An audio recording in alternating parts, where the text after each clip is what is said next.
গুরু প্রেমানন্দে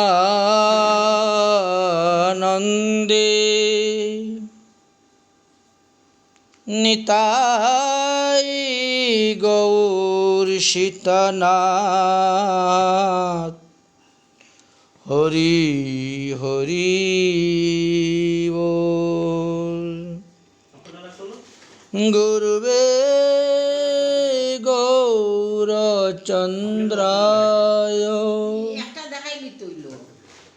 রাধিকা ওই তদালয়ে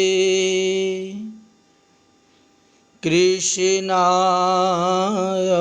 কৃষ্ণ ভক্তায় তদেব কৃতায় নমো নমঃ। আজানো লম্বিত ভুজ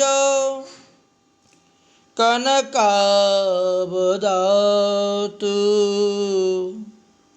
সংকীর্তনৈকপিতরু কমলায়তাক্ষু বিশ্বম্বর দ্বিজবর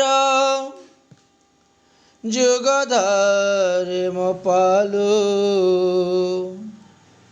বন্দে জগতে প্রিয় করো করুণাবতারো। নমো ত্রিকাল সত্যায় জগন্নাথ সুতায় চ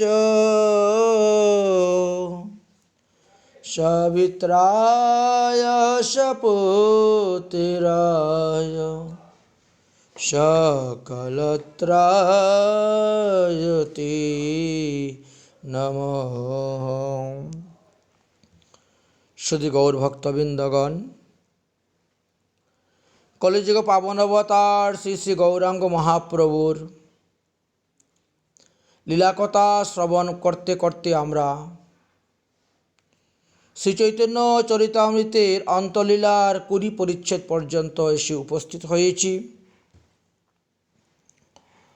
গত কয়েকদিন যাবৎ আমরা মহাপ্রভুর শ্রীমুখের যে শিক্ষা অষ্টক সেইগুলো আস্বাদন করতেছি। চেতদর্পণ মার্জন এই শ্লোক আমরা আস্বাদন করেছি। নাম নামনা কারি বহুধা সেই শ্লোকও আমরা আস্বাদন করেছি। আজকে শিক্ষাষ্টকের 3য় শ্লোক বিষয়ে আমরা আলোচনা করব। শ্রী চৈতন্য চরিতামৃতের অন্তলীলার 20 পরিচ্ছেদের 20 নম্বর পয়ারের মধ্যে আমরা দেখতে পাই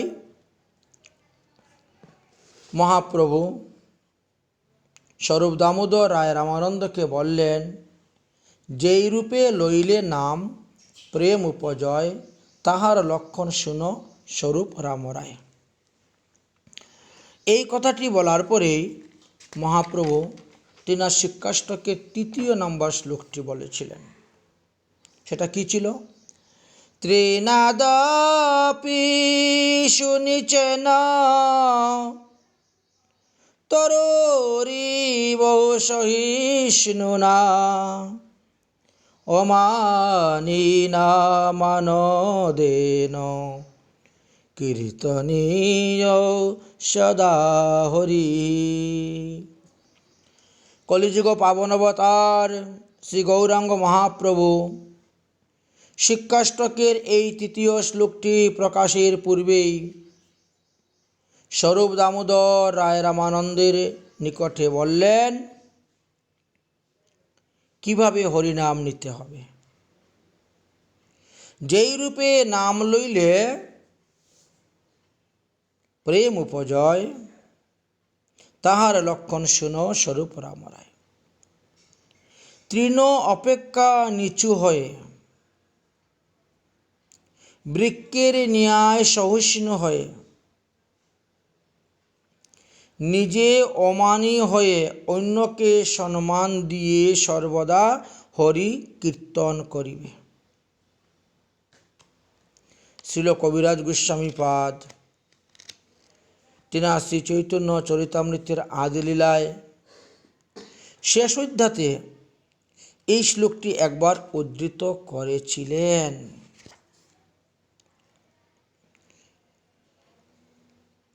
ঊর্ধ্ববাহু করি কহি শুনো সর্বলোক, নামসূত্রে গাথি কর কণ্ঠে এই শ্লোক। তিনি বলছিলেন যে এই যে মহাপ্রভু শিক্ষাষ্টকের শ্লোক, এইগুলাকে কণ্ঠস্থ করে রাখো। কবিরাজ গোস্বামী ঊর্ধ্ববাহু করে সকল জনতাকে লক্ষ্য করে বলছিলেন, মুখস্থ করার জন্য, রাখার জন্য। বহুদূর পর্যন্ত ব্যাপ্ত বিশাল জনতাকে লক্ষ্য করে কিছু বলতে গেলে সাধারণত বক্তা উপর দিকে হাত তুলে উচ্চস্বরে কথাটি বলে থাকেন। ঊর্ধ্ববাহু দেখে সকলেই তখন মনোযোগ দেন, আকৃষ্ট হন, সকলেই আকৃষ্ট হন এবং সকলেই কথাগুলো শুনতে থাকেন। তদ্রূপ নিখিল নামসাধকগণকে লক্ষ্য করে বলা হয়েছে, নামসূত্রে গেঁথে শ্লোকটিকে মালার মতন গলায় পড়তে হইবে। এছাড়া নাম সংকীর্তনের ফল লাভ সুগম হবে না, দুর্গম হয়ে যাবে। তাহলে আমরা বুঝতে পারলাম কিভাবে নাম সংকীর্তন করলে আমরা প্রেম লাভ করতে পারব। উত্তম হইয়া আপনে মানে তৃণ অধম, দুই প্রকারে সহিষ্ণুতা করে বিকশম। নিজে উত্তম হওয়া সত্ত্বেও দৈন্যতাবশত নিজেকে অধম বা তৃণ মনে করবেন এবং বৃক্ষের মতন সহিষ্ণু হইবেন। বৃক্ষ যেমন কাটিলেও কিছু না বলয়, শুকাইয়া মইলে কারে জল না মাগয়। যেই যে মাগে সে তারে করে আপন ধন, যেই যে মাগে এ তারে দেয় আপন ধন। তাহলে একটি বৃক্ষ আমাদেরকে শীতল ছায়া দিচ্ছে, শীতল বাতাস দিচ্ছে, অক্সিজেন দিচ্ছে, ফুল দিচ্ছে, ফল দিচ্ছে, আবার শুকনো কাষ্ঠ জ্বালানির জন্য দিচ্ছে। কিন্তু তার বিনিময়ে সে আমাদের কাছে কিছু চায় না। যদি জলশূন্য অবস্থায় শুকিয়ে মরেও যায় তথাপিও আমাদের কাছে সে জল চায় না। তাই শুকাইয়া মইলে কারে জল নাহি মাগয়, যেই যে মাগে এ তারে দেয় আপন ধন। ঘর্ম বৃষ্টি সহ্যে অন্যরে করে হে রক্ষণ, উত্তম হইয়া বৈষ্ণব হইবে নির অভিমান। জীবে সম্মান দিবে জানি কৃষ্ণ অধিষ্ঠান, এই মথন হইয়া যেই কৃষ্ণ নাম লয়, কৃষ্ণের চরণে তার প্রেম উপজয়। কহিতে কহিতে প্রভুর দৈন্য বাড়িল, শুদ্ধ ভক্তি কৃষ্ণটাই মাগিতে লাগিল। প্রেমের স্বভাব যাহা প্রেমের বন্ধন, সেহ মানে কৃষ্ণে মোর নাহি প্রেমগন্ধ। তাহলে আমরা এখানে তাৎপর্যরূপ আলোচনা করতে পারি। পূর্ব শ্লোকের ব্যাখ্যাতে বলা হয়েছিল যে অপরাধ ব্যতীত নামের অকুণ্ঠ শক্তিকে বিহিত করে এমন আর কোনো অনর্থ নাই। শ্রীমৎ মহাপ্রভু সেই সুদৈব বা নাম অপরাধের কথা, এটা দ্বিতীয় শ্লোকের কথা বলা হয়েছিল, সেখানে যা আলোচনা করা হয়েছিল সেই শ্লোকটিতে পাঠ করে বিশ্ববাসীকে শিক্ষা দিলেন কি, হরি নামের ফল লাভের একমাত্র ব্যাঘাত হল নাম অপরাধ। অতএব নাম অপরাধ থেকে রক্ষা পাওয়ার উপায় অতিশয় দৈন্যভরে হরিনাম কীর্তন করা। শ্রীমৎ মহাপ্রভু শ্রী রূপশিক্ষায় বৈষ্ণব নিন্দনাদি অপরাধকে মত্তহস্তির সঙ্গে তুলনা করেছিলেন। কুমলা ভক্তি কল্পলতাকে মত্তহস্তি সমূহর ছিন্ন করে দেয়। তাই দৈন্যের আবরণ দিয়েই এই ভক্তিলতাকে রক্ষা করতে হয়, এছাড়া উপায়ান্তর আর নেই। তাই বললেন, যদি বৈষ্ণব অপরাধ উঠে হাতির মাথা, উপরে যায় ছিন্ডে যায় শুকি যায় পাতা, তাতে মালি যত্ন করি করে আবরণ, অপরাধ হস্তি জয়িছে না করে উদ্গম। তাহলে আমাদের নামের ফল পেতে গেলে আমাদের যে ভক্তিলতার অঙ্কুর উঠেছে, এটাকে দৈন্যতারূপী বেড়া দিয়ে রাখতে হবে। না হলে পাগলা হাতি আসবে, টান দিয়ে ছিঁড়ে ফেলে দিবে। দীনতা মানদতাদি শৈলাসক্ত মহাবৃতি, ভক্তিকল্পোনুভুবি পল্লা শ্রবণ্যাধাম্ভূষেচনে। দৈন্য এবং অপরকে সম্মান, প্রধান রূপ সুধীর প্রস্তর প্রাচীরের আবরণ দিয়ে ভক্তিলতাকে রক্ষা করতে হবে, আবৃত করে রাখতে হবে, যাতে অপরাধ রূপ মত্তহস্তি তাকে দেখিতে না পায়। দৈন্য বলতে কাকে বোঝায়? দীনতাকে বোঝায়। নিজেকে যথার্থ অযোগ্য ও অসমর্থ বোধ করা হলো প্রকৃত দৈন্য। শ্রীমৎ সনাতন গোস্বামী পাদ দৈন্যের লক্ষণ নিরূপণ করতে গিয়ে তিনি বৃহৎ ভাগবতামৃতে লিখলেন, যেনা সাধারণা সকেতায় আদমা বুদ্ধি সদাত্মনে, সর্বোত উৎকৃষ্টম বিত আপি সদ্ভা ধৈর্যো সৈন্য মিষ্যতে, ইয়া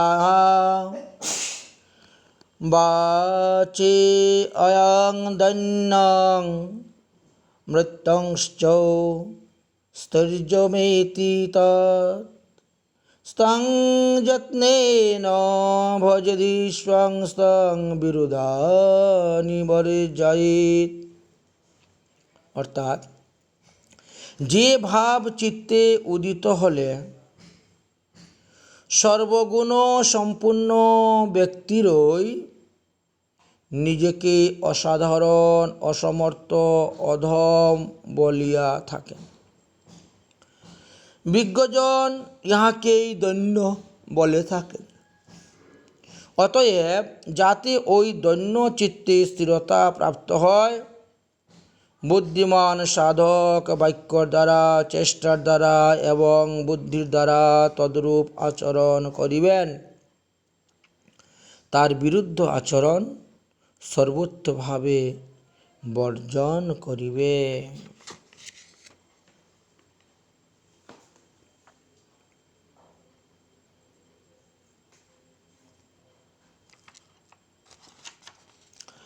যদ্বারা সর্বগুণ সম্পূর্ণ ব্যক্তি নিজেকে অধম, অপকৃষ্ট বলে মনে করেন। এই বাক্যে বোঝা যাচ্ছে এ দৈন্য সাধারণ দৈন্য নয়, এটি পরম সত্য আত্মতত্ত্ব জ্ঞানোদ্ভাসিত শরণাগত সাধকের স্বরূপ আবির্ভাবের স্বাভাবিক অবস্থা। ভগবান মহান, সদ্গুরুর কৃপায় ভগবত পাদপদ্মে শরণাগত হয়ে যখন ভজন পথে অগ্রসর হতে থাকবেন, তখন যতই তার ভগবত দাস্যাভিমান জাগরিত হতে থাকবে, ততই ক্রমশ মায়িক দেহের অভিমান রূপ অন্ধকার প্রসারিত হয়ে সর্বত্রই ভগবানের কৃতিত্বের অনুভূতি আসবে। পরিশেষে শ্রী ভগবানের কৃতিত্ব সিন্ধুতে নিজের সমুদয় মায়িক কৃতিত্ব বিসর্জন দিয়ে ভগবত চরণে পূর্ণ শরণাগত ভক্ত সাধক জীবমুক্তি দশা লাভ করবেন। দেহস্থিতকাল পর্যন্ত সংসারী লোকের সঙ্গে আলাপ বা আদান প্রদানের সময়ে ব্যবহারিক কার্য নিজের কৃতিত্বের লেশমাত্র উদয়ে তিনি অতিশয় বিচলিত হয়ে পড়বেন। তখন তার হৃদয়ে এই দৈন্যবেগ উচ্চলিত হয় আর ওই কৃতিত্বাভিমানটি অপসারিত হইতে দেখা যায়। ইহাই প্রকৃত ভক্তের দৈন্যের স্বরূপ। এটি ভক্তদের মূল্যবান সম্পদ। এটি শ্রীমৎ সনাতন গোস্বামীপাদ বললেন, প্রেম এবং দৈন্য বড় ভিন্ন বস্তু নয়, উভয়ে উভয়ে কার্য ও কারণ হয়। ভক্ত সাধকের নাম সাধন দশায়। এই দৈন্য বৈষ্ণব নিন্দাদি ভক্তির ব্যাঘাত বা প্রতিকূল অপরাধকে অপসারিত করে সাধকের প্রতি নামের প্রসন্নতা আকর্ষণ করে। যেমন আমাদের চক্ষু অতি কোমল ইন্দ্রিয়, অথচ তার জ্ঞানেন্দ্রিয় শ্রেষ্ঠ। সামান্য কিছু প্রতিকূল অবস্থানকে চক্ষু ক্ষতি করতে পারে বলে ভগবান চোখের পলক সৃষ্টি করে দিয়েছেন। পলক সবসময় চোখকে রক্ষা করে। দৈবাত যদি ধূলিকণা প্রভৃতি চোখে প্রবৃষ্ট হয়, তখন চোখের ভিতর যে সূক্ষ্ম সূক্ষ্ম স্নায়ুমণ্ডলী রয়েছে তা জল ছেড়ে দিয়ে চোখকে প্লাবিত করে, ধূলিকণাকে বহিষ্কৃত করে চোখকে পরিষ্কার রাখে। তদ্রূপ সাধকের দৈন্য ভক্তির ব্যাঘাত নাম অপরাধী বাহ্যিক করে সাধকের চিত্তে নিরপরাধ রাখে। তাই তৃণাদপি শুনিছেন শ্লোকটি পাঠ করে মহাপ্রভু বিশ্বের নাম সাধকগণের চরম দৈন্য সাধনের ইঙ্গিত করলেন। দৈন্যই নাম সাধকের নাম সাধনের জীবাতু। দৈন্যহীন নাম ভজন যেন নিষ্প্রাণ। অতএব মহাপ্রভু এই মহাবাণীর সঙ্গে নাম সাধকগণকে বিশেষভাবে পরিচিত হতে হবে। তাই প্রভু বললেন, তৃণাদপি শুনিছেনম। তৃণ অপেক্ষাও নাম সাধককে নিচু হতে হবে। তৃণ অতি তুচ্ছ পদার্থ, কিন্তু সেও গবাদির খাদ্যরূপে আত্মনিয়োগ করে তাদের সেবা করছে। আবার তদ্বারা গাভী দুগ্ধদান করলে তা ভগবত সেবায় লাগছে। তাই গবাদির দিকে লক্ষ্য করে দেখুন। ঠিক তেমনিভাবে গৃহাদি আচ্ছন্ন ভগবত মন্দিরাদির আচ্ছাদন কার্যতে তৃণ বিশেষ সেবা করছে। কিন্তু আমার দ্বারা কারো কোনরূপ সেবা হলো না, কারো সেবা করতে পারলাম না, কারো সেবা করা সম্ভব হয় নাই। এইসব কথা চিন্তা করে সাধক নিজকে তৃণাদপি শুনিছেন মনে করিবেন, অথবা তৃণের উপর কেহ পদার্পণ করলে তৃণ অবনীত হন বা তুললেই কিঞ্চিত উন্নমিত হইবার চেষ্টা করেন। কিন্তু সাধককে যদি কেউ পদদলিত করেন, তিনি কিঞ্চিত উঠারও চেষ্টা করেন না। অবশ্য এই দৈন্যভাবটি সাধকের অন্তরের অনুভব হইয়া থাকে। যে পর্যন্ত না সাধকের চিত্তে এই দৈন্যভাবটি অনুভূত হয়, সেই পর্যন্ত না তিনি মনে প্রাণে নিজেকে তৃণ অপেক্ষা অদম বা নিচু মনে করেন। সেই পর্যন্ত কেবল বাক্যেই দৈন্যের আবৃত্তি করলে তৃণাদপি শুনেছেন ভাবটি সিদ্ধ হবে না। মনের দৈন্যই প্রকৃত দৈন্য। মনের অভিমান অহংকার যথেষ্টই রয়েছে, আর বাক্যেতে কেবল দৈন্যের অভিমান, এটাকে কপটতা বলা হয়। এই রকম যারা করেন এটা কপটতা ছাড়া আর কিছুই নয়। এইরূপ কপট দৈন্য কারো হৃদয় কখনো শোধন করতে পারে না।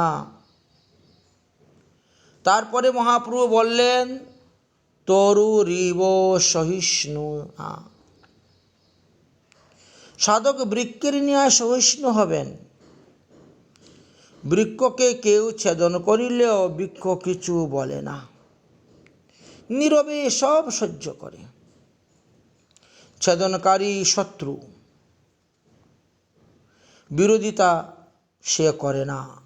যিনি ছেদন করতে সে তো তার শত্রু, কিন্তু শত্রুর সঙ্গেও সে বিরোধিতা করে না, বরং তৎকালেও তাকে শীতল ছায়া দেয়, তাকে ফল দেয়, তার সেবা করে থাকে। চেতু পার্শ্বগতা ছায়া নয়ুপৌ সংহরতে ধ্রুম।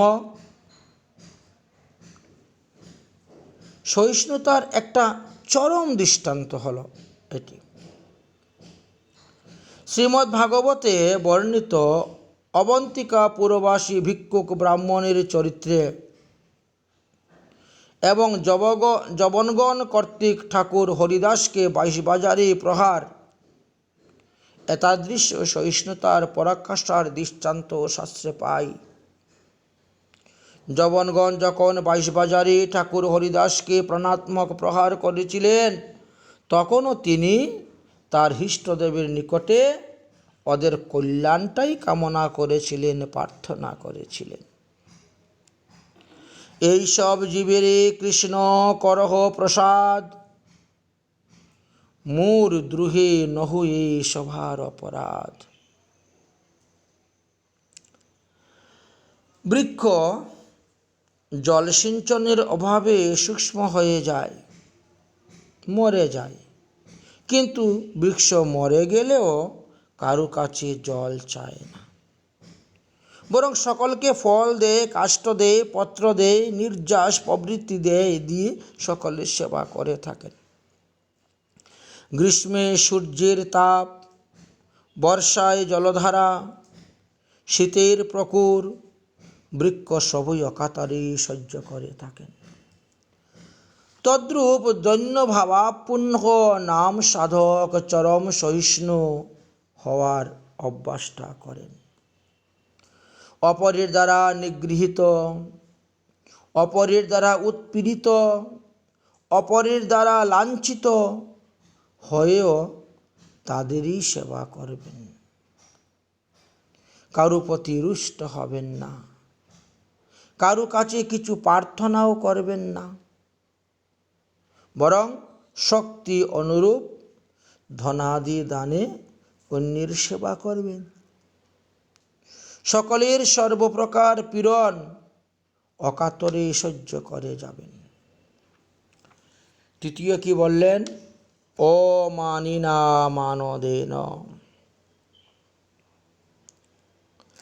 নাম সাধক নিজে কারু কাছে কোনরূপে সম্মান চাইবেন না।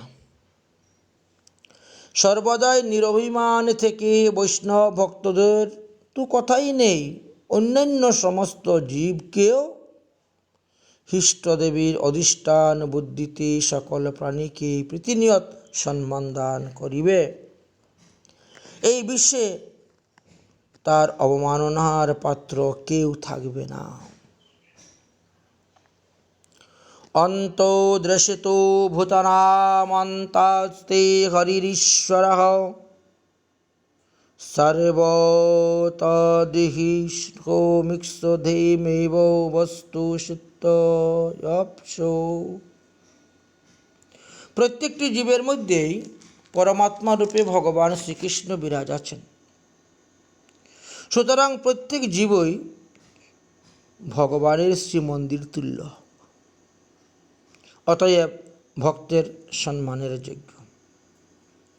মন্দির ভগ্ন, বিকৃতি, অসংস্কৃত, অপরিচ্ছন্ন হলেও যেন ভক্তদের নিকট সম্মানার্থ।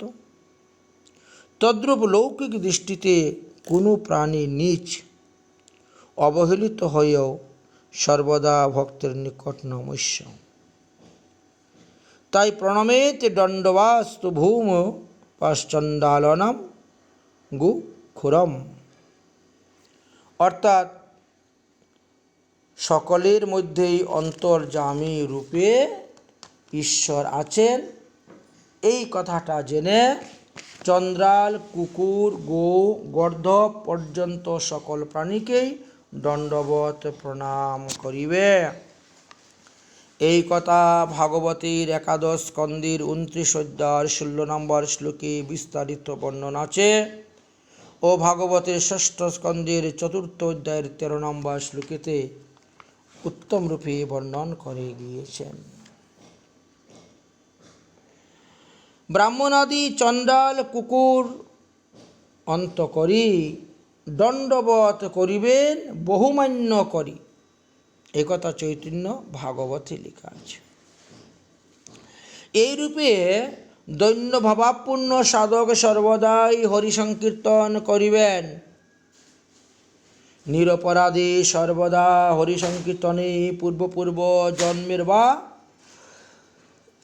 এই জন্মের সঞ্চিত অপরাধী সব বিনষ্ট হবে এবং সাধক অচিরায় শ্রীনাম প্রেম লাভ করে ধন্যাতি ধন্য হতে পারবেন, তিনি কৃতার্থ হতে পারবেন।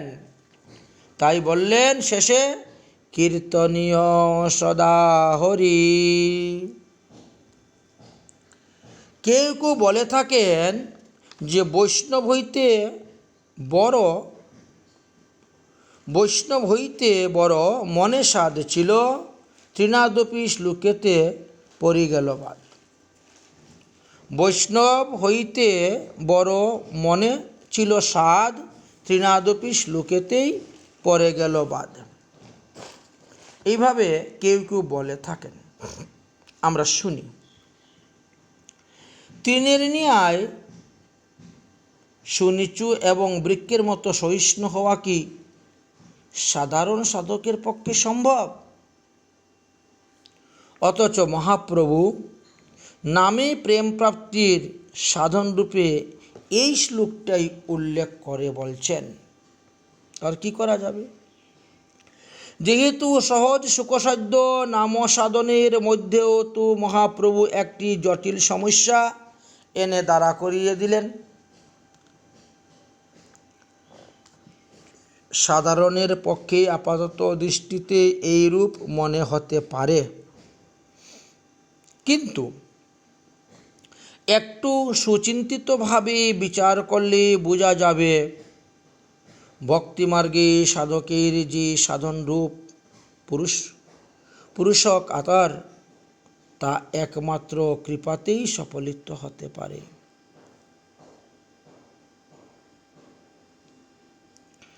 নাম সাধক যদি নিরপরাধে নাম গ্রহণের জন্য আরতি ভরে শ্রীনামের আশ্রয় গ্রহণ করেন,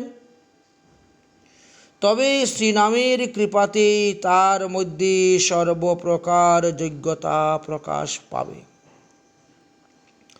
তৃণাদি শ্লোক যাজনের সামর্থ্য সাধক শ্রীনামের করুণাতেই অনায়াসে লাভ করিতে পারবেন। তার সঙ্গে শ্রী গুরু বৈষ্ণবের করুণা যোগ হলে তো আর কথাই নেই। আমরা পরমারাধ্য শ্রী শ্রী গুরু মহারাজের শ্রীমুখে এই বিষয়ে ব্রজের সংঘটিত একটি সত্য ঘটনার কথা শুনেছিলাম। এখানে তা উল্লেখ করার লোভ সম্বরণ করতে পারছি না, তাই বলছি। প্রাচীনকালে বঙ্গদেশীয় এক উচ্চশিক্ষিত ব্যক্তি কর্মজীবনের অবসরকালে ব্রজধামের আকাঙ্ক্ষায় বৃন্দাবনে এসেছিলেন। তিনি কোনো সদ্গুরুর নিকট থেকে দীক্ষা শিক্ষাদি লাভ করে ভজন করবেন, এই রকম সংকল্প তিনার মনে নিয়ে তিনি এসেছিলেন। এক প্রসিদ্ধ ভজনানন্দী মহতের নিকট তিনি প্রায়ই যাতায়াত করতেন। সেই মহৎ তার সহিত আলাপ আলোচনায় বুঝতে পেরেছিলেন যে তার মধ্যে প্রবল বিদ্যার অভিমান রয়েছে। তিনি ওই মহতের নিকট প্রায়ই নিজের দীক্ষা শিক্ষার নিমিত্ত নিবেদন করলেও ওই কারণেই সেই মহা অনুভব তার কথায় যেন ততটা কর্ণপাত করতেন না। অর্থাৎ সেই মহাত্মা যখন কথাবার্তা বলে বুঝতে পারলেন যে তার ভিতরে প্রচুর বিদ্যার অভিমান।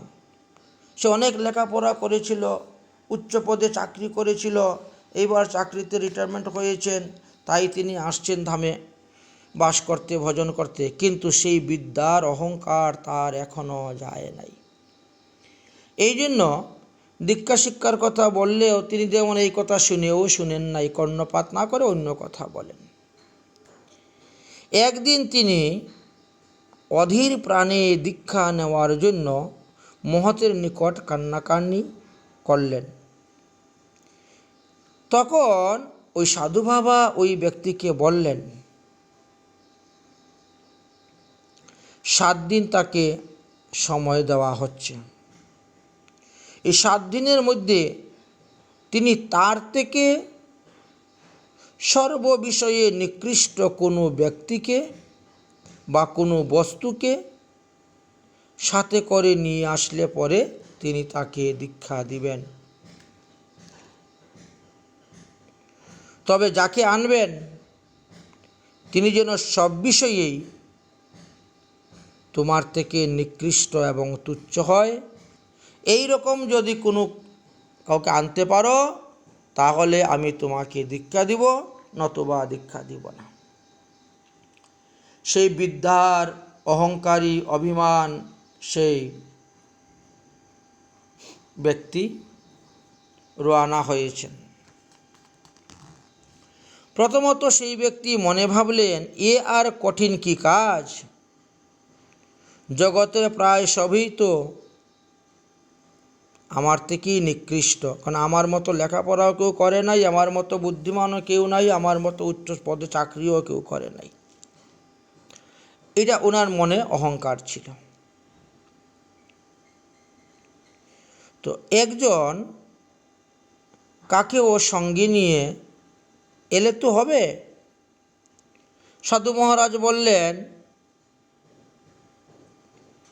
আরে কাউকে আনলে হবে তো, কিন্তু সেই ব্যক্তি যে সব দিকে তোমার থেকে তুচ্ছ হতে হবে, নিকৃষ্ট হতে হবে। কিন্তু সেই মহা অনুভব কেবল যে তাকে এই আদর্শটি করলেন তা নয়, আদেশের সঙ্গে সঙ্গে একটু কৃপাও করলেন সাধু বাবা। কি কৃপা করলেন? যাতে ওই ব্যক্তির চিন্তা শক্তিটা বৃদ্ধি হয়, সে ভালো সুচিন্তা করতে পারে। সেই ব্যক্তি যেমনি চিন্তা করতে লাগলো, সব দিক দিয়ে তার চেয়ে ছোট বা নিকৃষ্ট আর কাউকে পেল না। সেই মহৎ কৃপায় তখন তার নিজের দোষগুলি এবং অন্যের গুণগুলি চোখের সামনে ভাসতে লাগল। বিধাতার সৃষ্টি বিচিত্র, এমনই যে সে সর্বত্রই গুণ দোষে মিশিয়ে আছে। তিনি চিন্তা করে মানব জগতে তার থেকে সব দিক থেকে নিকৃষ্ট ব্যক্তি খুঁজে পেলেন না। তখন তিনি পশু জগতে গেলেন, পক্ষী জগতে গেলেন, মনে করলেন এইভাবে যেতে হবে। তাই পশু জগতে ও পক্ষী জগতে মনে মনে তার থেকে সব বিষয়ে নিকৃষ্ট অনুসন্ধান করতে লাগলেন, কিন্তু তাদের মধ্যেও কাউকে পেলেন না। কেননা তাদের ভিতর এমন সব শক্তি বা এমন সব গুণ আছে যা মানবদেহের মধ্যে নেই। শেষে বৃক্ষলতা মধ্যে অনুসন্ধান করলেন, সেখানে তো পাইবার কোনো উপায় নেই। কারণ মহাপ্রভু বৈষ্ণবকে বৃক্ষের মতন সহিষ্ণু হতে বলেছেন। এইভাবে সর্বত্র অনুসন্ধান করতে করতে করতে করতে তার 6 দিন গত হয়ে গেল, আর 1 দিন মাত্র বাকি। তারপর দিনই সেই মহাত্মার নিকট তার থেকে সব বিষয়ে নিকৃষ্ট কোনো ব্যক্তি বা বস্তুকে নিতে হবে, নচেৎ দীক্ষা হবে না। 7ম দিবসে প্রাতেতে তিনি মাঠে শৌচক্রিয়ায় গমন করলেন। মনটা খুবই অস্থির, কারণ সেই দিনই তার দীক্ষার দিন। তাহলে পুরুষ ত্যাগ করতে করতে ব্যাকুল হয়ে ভাবলেন, এই মলই তার থেকে সব বিষয়ে নিকৃষ্ট হবে। সুতরাং এই কথাই গিয়ে সাধু বাবার কাছে বলব। আর 7 দিন, আর চিন্তার সময় নেই, তাই যেতে হবে। তার চিন্তাটা মহৎ কৃপায় নিজের দোষ এবং অন্যের গুণ দেখে এত সূক্ষ্ম হয়ে গেছে যে মলের পক্ষ হয়ে তার চিন্তা যেন তাকে বলছে, ভাই, তুমি যে পুরুষকে তোমার থেকে নিকৃষ্ট বলছ, ভেবে দেখো তো, এ তোমার সংস্পর্শে আসার পূর্বে দেবতাদের নৈবেদ্য ছিল। তোমার প্রাণ রক্ষা বা দেহপুষ্টির নিমিত্ত নিজেকে বিলিয়ে দিয়েছে, এই ঘৃণ বস্তুতে পরিণত হয়েছে।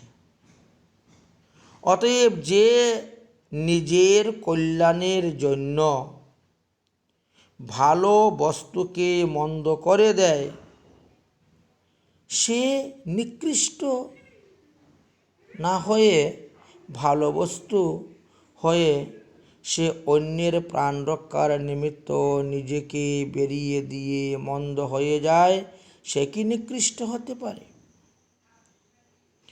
এই কথা ভাবতেই তিনি চমকিত হয়ে উঠলেন। মনে মনে বললেন, না না, এ তো আমার থেকে অনেক গুণে শ্রেষ্ঠ। ইত্যবসরে একটি পুরুষের কীট সেই দিকে আসতেছে। তখন তিনি ভাবছেন,